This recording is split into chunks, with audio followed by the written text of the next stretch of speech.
ખબર છે ને? Software, PTC. એ તો હું તો બધું જાણું. અચ્છા. હા, બોલો બધું કહી દઉં? હા, 3 મશીન લોક કર્યા, આપણે કોન્ટેસ્ટ વિન થયા. તમારું ક્લોઝિંગ ક્યારે થયું? તમારું ખુદનું ક્લોઝિંગ ક્યારે કર્યું? મારું ખુદનું ક્લોઝિંગ સાહેબ જાન્યુઆરીમાં કર્યું, હમ અને ફેબ્રુઆરીમાં 2 ફેબ્રુઆરીએ મશીન લાગ્યું. હમ અને પછી મશીન આપણે પ્રોડક્ટ યુઝ કરી લે 10 કે 15 ફેબ્રુઆરી આપણે વર્ક ચાલુ કર્યું. અને પેલું મારે માર્ચ મહિનાનું જીઈબી નું કલેક્શન નું બી કામ ચાલુ. પણ હમ જીઈબી નું કામ કરતા કરતા આપણે તોય ફિલ્ડમાં ફરતા ગયા અને 3 મશીન લોક કરી દીધા. Okay, 3 average complete. આમ એવરેજ 1.5 લાખ રૂપિયા કમાણા. ઓ, ડિજિટલ કેપિંગ તો થાય બેકબોન ટીમ. 1.5 લાખ રૂપિયા. હા. આ વખત મારા મતલબ કે અલગ અલગ ગ્રુપ વાઇઝ મેં લિસ્ટ બનાવ્યું છે, બરાબર? તો આ વખત 1 લાખ થી વધુ ઇન્કમ લેવા વાળા જેટલા લોકોને નામ આપે એ લોકોનું લિસ્ટ મારી પાસે આવ્યું છે, એની વાત કરું. 1 લાખ થી લઈ અને 10 લાખ રૂપિયાની ઇન્કમ વાળા કેટલા લોકો છે ખબર છે? હલો, 84 લોકોનું લિસ્ટ આવ્યું છે. ઓહ, એમાં તમારું નામ છે. એવું છે?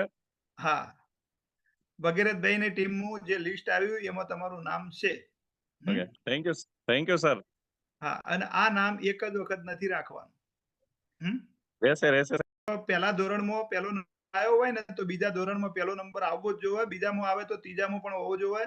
એવી રીતના લગાતાર તમે 10મા 12મા ધોરણ સુધી પહેલો નંબર લાવો ને તો પછી આગળ કોઈ તૈયારી કરવાની રહે નહીં, કારણ કે આદત પડી ગઈ હોય. સાચું બરાબર? સાચું સાહેબ. હા. હા. તો તમે જે 3 ક્લોઝિંગ લીધા એમાં કોઈ વ્યક્તિને બાનું જ ના કાઢ્યું તમને પૈસા નથી? તો એ હા, લોકોનું શું ભાનું સોલ્યુશન કર્યું તમે?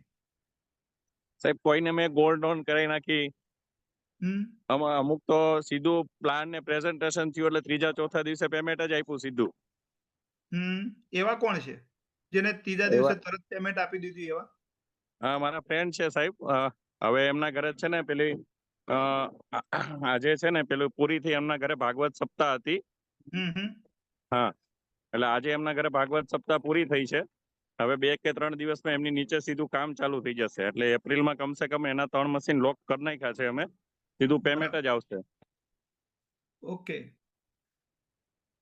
જો તમે જે 3 મશીન લીધા ને હા. તમારા નીચે, એનું એ ડુપ્લિકેશન અગર જો આ મહિનામાં કરી લીધું તો તમારા કેટલા મશીન આવે? 9 મશીન આવે. 9 મશીનના તમને 14,450 રૂપિયા મળે તો તમે ગણી શકો કેટલા રૂપિયાનું ફરીથી ચેક બને? 1.25 લાખ રૂપિયાનું કમિશન બને. અચ્છા, ઓકે સર. હા, એના સિવાય તમને શું, જો કંપનીની ઓફર હજી આપણી પાસે 2 તારીખ છે, કદાચ આ મહિનામાં આવતી હશે તો આવતીકાલે ડિક્લેર થઈ જશે.